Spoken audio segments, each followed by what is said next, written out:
Hey y'all, Adelia Kirchner here with the Tennessee Conservative. I just wanted to hop on here and give y'all an official thank you for funding my way to Nashville for the 2025 legislative session. We're so appreciative of your support in our effort to bring y'all more transparency, more accessibility to legislators and what they're doing up there at the Capitol while the legislature's in session. Now, I just wanted to kind of go over a few of the key things that have happened during this first week of the legislature. One of those things being that the Tennessee Conservative, we did not get access to the press corps, which means we do not have official press credentials. Is this shocking to me? No. Why? Because we are a partisan publication. We are openly partisan. It's in the name, the Tennessee Conservative. We are not a traditional media outlet. We do not claim to be nonpartisan. And actually, we've had a little bit of support on this issue from the Tennessee Holler, as some of you may have seen on social media. They are a openly progressive partisan news outlet as well. So they don't pretend to be nonpartisan either. And they also have not been approved by the press corps to have press credentials at the Capitol, which means that we do not have the ability to get on the House floor, on the Senate floor. We don't have the ability to get into Cameron Sexton's press conferences, to ask hard-hitting questions. And so it is kind of a bummer. I'll grant you that. I know everybody's pretty worked up about it. I never expected us to be able to get the press credentials through being approved by the press corps because we do not fit the traditional media, guidelines. It's just the reality. But Cameron Sexton does apparently have the ability to approve us regardless. And because he probably doesn't like how we've covered and criticized some of his actions over the last few years, he's chosen not to even let us into a simple press conference to ask maybe one or two questions, and would those questions be anything he couldn't answer? Probably not. He'd probably give some prepared little spiel if I asked about the school vouchers, but the fact that he doesn't even want us in there to ask the question says a lot.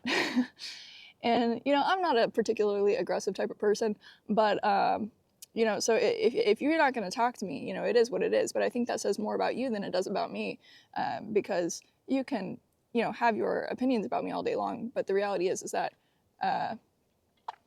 I'm just trying to ask you a question. And if you give me a comment, I'm not going to make it seem like you said something you didn't. I feel like everybody that I've interviewed over the phone, over email, in person, during my time with the Tennessee Conservative can attest to that. I either quote you in full or at least in context.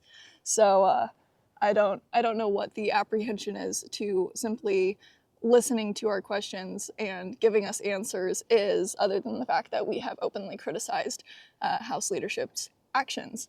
And a lot of people think that makes us grifters. A lot of people think that makes us more progressive, even though we claim to be conservative, which is it's just not true. You can be conservative and criticize a party that is not conservative. And right now, the Tennessee GOP is largely not conservative. That's just the reality. But let's see, what else happened in the Tennessee legislature this week? Wednesday, Governor Bill Lee, he announced that he's calling for a special session. How nice. What is this special session on? School vouchers. He's calling a special session to start not this Monday, but next Monday, okay? In the middle of a regular legislative session to discuss school vouchers. And you know what else the special session is going to be on? Flood relief. Flood relief for East Tennesseans.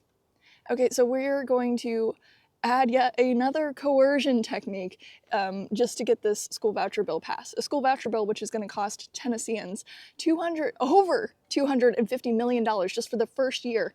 And that's not including subsequent years where more scholarships are going to be added, which means more money going into the program. There's also multiple things wrong with the voucher bill itself besides the cost. I mean, it's not just a school voucher bill. it's public school benefits rolled in with teacher bonuses, $2,000 per teacher, public school teacher, regardless of their performance. And then on top of that, you got school vouchers. And if that wasn't enough, if that big of an omnibus bill wasn't enough, we're going to put it in a special session with flood relief for East Tennesseans. If they want the flood relief, you gotta have school vouchers, right? Okay, and then we're also going to address illegal immigration at the same time because, Trump's getting into office and we have to be prepared, as if we couldn't have already been doing that as a state. And as if that couldn't be addressed during a normal session. I mean, there really, in my opinion, was no reason to call a special session. Even if school vouchers were to not get passed during this special session, the bill would still exist during a regular session.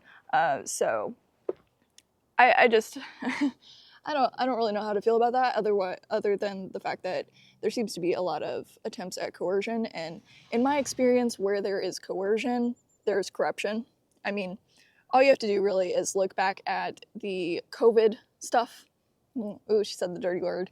But all you have to do is look at that. I mean, look at all the things they did to get people to take the vaccine. Okay. Oh, being able to go on your international trip isn't enough? How about we give you free pizza? Free pizza's not enough? How about free recreational drugs? Free recreational drugs aren't enough? How about, in return for getting this vaccine, you get to keep your job, your livelihood, your education? Is that better? Does that sound good? Okay, cool. So, it's kind of a similar situation where these people in East Tennessee, these public officials in East Tennessee, I mean, they're stuck in this spot where they're having to decide between being able to have the funds to help their areas rebuild, but also enact this whole big school voucher teacher bonuses deal, or not get the funds at all, is what it's looking like. So we'll just have to wait and see on that one. And another thing is, okay, with all this school voucher mess, you've got representatives like Todd Warner, okay, out of Chapel Hill, being removed from the Education Committee. You know what Todd Warner did on the Education Committees last year? He stood up against school vouchers. He said, hey, this shouldn't be like this. Hey, we need to divide these things up into multiple bills. The public school benefits and teacher bonuses, raises, all that stuff, it shouldn't be in the same bill as school vouchers. He wasn't for this legislation, and I guarantee you it's because of that he got removed from that committee this year and placed on, I think the Public Service Committee and the Naming and Designating Committee, which is this, it's a committee for naming and designating things, okay?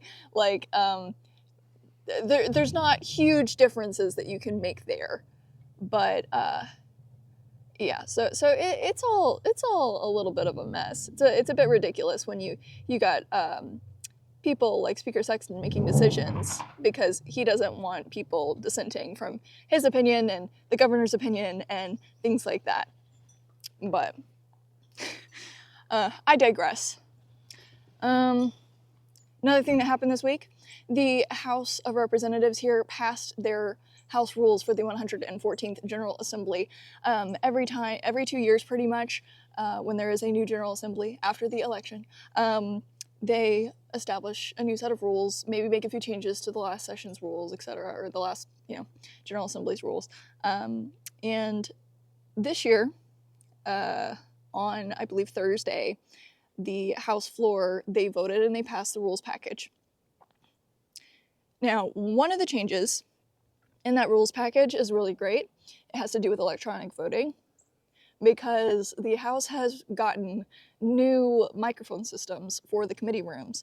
And what this means is that we'll actually get a little bit more transparency on committee votes. You've got this system where they can electronically vote through the microphones. So in the House rules, they have changed things to where it is required that if a piece of legislation is receiving a final vote in committee, meaning this is going to pass or fail the bill, it has to be voted on using the new microphone system. And when these votes are electronically recorded, it's going to look similar to what the House floor votes look like. It's going to supposedly appear on the screen, and we'll be able to see which the names, whether they voted, whether they were absent, whatever, and then that will be subsequently recorded on the Tennessee General Assembly's website. And for those of you who've been keeping up with the Tennessee Conservative over the last few years, that's one of our main complaints, is how often the House committees tend to use voice votes, where, especially for members of the public who are watching online, they can't tell for sure how their representative voted on a particular piece of legislation. They have no idea if their lawmaker actually participated in killing a bill that they agreed with or promoting a bill that they disagreed with, because they're not actually there in person. They can't see their legislator's mouth move if their legislator wasn't on camera at the time. So this electronic voting, it definitely provides more transparency for us as a outlet and for you as a public citizen. So that's definitely a good change. And I spoke to Representative Jody Barrett at the Capitol yesterday, and he was very on board with that particular rule change.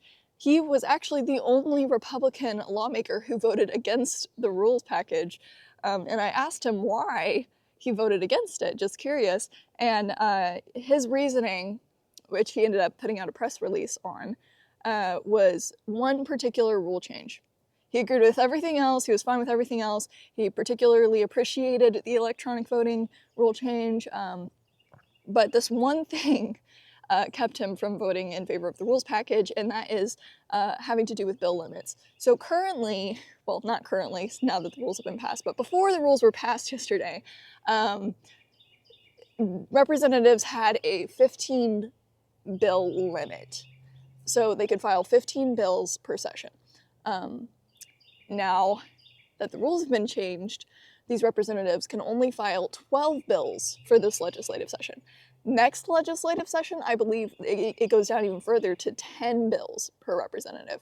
And of course, Democrats are upset about this because they already have the minority, so they already have the capability to submit less bills than the Republicans do. But so I know why they're against the bill limiting, but I didn't know why Jody Barrett was against the bill limiting, because a lot of Republicans seem to think it is a way to make the legislator more efficient and to use less taxpayer-funded time going through bills that haven't been completely thought out, etc. And so Jody Barrett's reasoning for voting against this and for disagreeing with this rule change is that he feels as though he was not elected to limit the voice of the people he's supposed to represent, pretty much. And when you limit the number of bills that a representative can bring for their district, that is, in a sense, limiting the people's voice. And so that was his reasoning, and I appreciate it. I think it makes sense. And it's always nice to speak to a lawmaker who is down to earth and actually considering the interests of their constituents. So, yeah. But that's kind of where we're at right now. The legislature will not be in session on Monday of this week. It's Martin Luther King Jr. Day and Trump's inauguration day. But, yeah. So, Tuesday, I'll probably be right back up there, try and grab a few interviews from lawmakers for y'all to get a little bit more information about what they're planning on doing this legislative session. But yeah, that's about it. We're going to continue to do our best to give you guys information. We're going to continue to be completely open about our partisanship. And we're going to continue to just do our best to advocate for conservative values, because that's what we are. We're a grassroots news organization. And, we're not held accountable to the higher standard of the media, because we're not claiming to be a traditional media outlet. We're not claiming to be nonpartisan. We're just not. And you guys are fully aware of this. Otherwise, you wouldn't be reading what we write. You wouldn't be watching what we put out there for you. I think it's great when organizations are clearly partisan because you know where they stand. It doesn't feel dishonest, and you can go to one and see what they're saying and go to the other side and see what they're saying, and kind of find your own opinion somewhere there in the middle. So anyways, I guess I'll wrap that up for today, but thank you guys again so much for making this all possible. If you guys have any particular issues that you are interested in during this legislative session, any particular bills that stand out to you, any hot topic questions that you want answered by your representatives, if you want to see an interview with a specific representative about a specific issue, let us know, and I'll do my best to facilitate that. But yeah, that's it for now. Have a good weekend. Bye now.